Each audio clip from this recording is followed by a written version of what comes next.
రాష్ట్రంలో ఈ కూటమి ప్రభుత్వం వచ్చిన తర్వాత మూడవ బడ్జెట్ ప్రవేశపెట్టడం జరిగింది.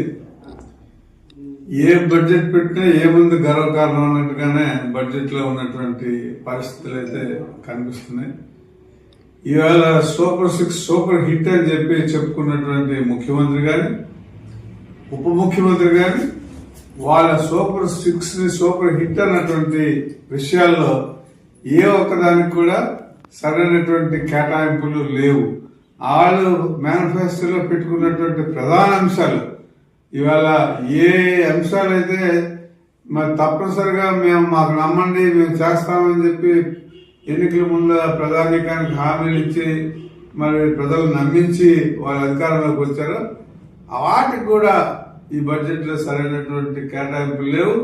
మరి ప్రజలకి అన్ని విషయాల్లో కూడా ముందు చేసి చూపించేటువంటి బడ్జెట్ ఇది అని చెప్పి స్పష్టంగా మీ ద్వారా ప్రధానికానికి తెలియజేస్తా ఉన్నాం. మరి అందరూ స్పష్టంగా మరి ప్రజలు కూడా మరి చూస్తున్నారు. ప్రతి విషయం కూడా చెప్పేది ఒకటి చేసేది ఒకటి. ఇన్నాళ్ళు డైవర్స్ పాలిటిక్స్ చేశారు, లడ్డు కల్తీ అని చెప్పి. ఇవాళ అతని మీదకి వచ్చింది. హెరిటేజ్ సంస్థలకి ఇతర రాష్ట్రాల్లో ఉన్నటువంటి వాళ్ళ అనుబంధ సంస్థలు హెరిటేజ్ సంబంధించినటువంటి సంస్థల్లో ఈ కల్తీ జరిగిందని తర్వాత ఇవాళ ఒక్కరు కూడా కిక్కని మాట్లాడేటువంటి పరిస్థితి లేదు, మనం చూస్తున్నాం. ఈ విధంగా తెల్లవారుసరికి పేపర్ ఇప్పితే ఇవాళ కూటమిలో ఉన్నటువంటి నాయకులు చేసేటువంటి పనులు కానీ నాయకులు అనుచరులు చేసేటువంటి పనులు కానీ మరి చూడడానికి చదవడానికి చికాకు పడినటువంటి సందర్భాలు ఉన్నాయి. ఇవాళ ప్రధానంగా నిరుద్యోగ భృతి అన్నారు. ఒక్కడికి కూడా ₹1 ఈ 3 సంవత్సరాల్లో ఇవ్వలేదు.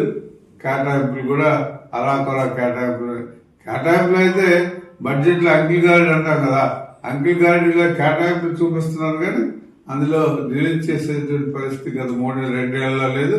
రాబోయే సంవత్సరం కూడా రిలీజ్ అయినటువంటి పరిస్థితి లేదు.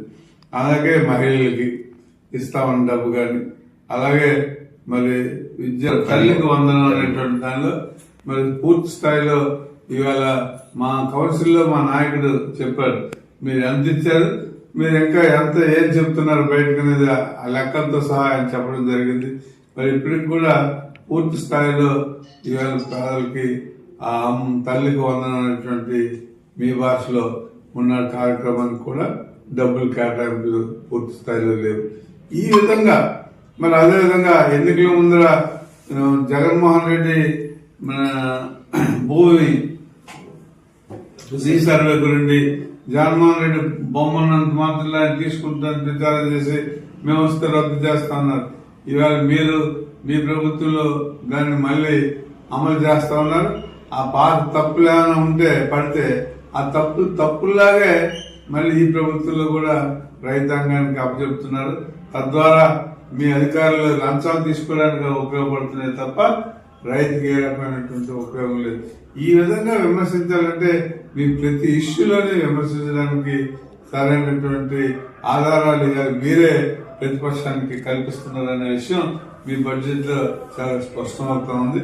కాబట్టి మీరు ఏంటి మీ టైంని కాలయాపన చేయడానికి అబద్దాలు చెప్పడానికే ఉపయోగపడుతుంది తప్ప మరి ప్రధానికానికి ప్రజల తాలూకా శ్రేయస్సు కానీ వాళ్ళ సంక్షేమానికి కానీ ఏ రకమైనటువంటి ఈ బడ్జెట్ వల్ల ఉపయోగం లేదనేది నేను నా తాలూకా అభిప్రాయం తెలియజేస్తున్నాను.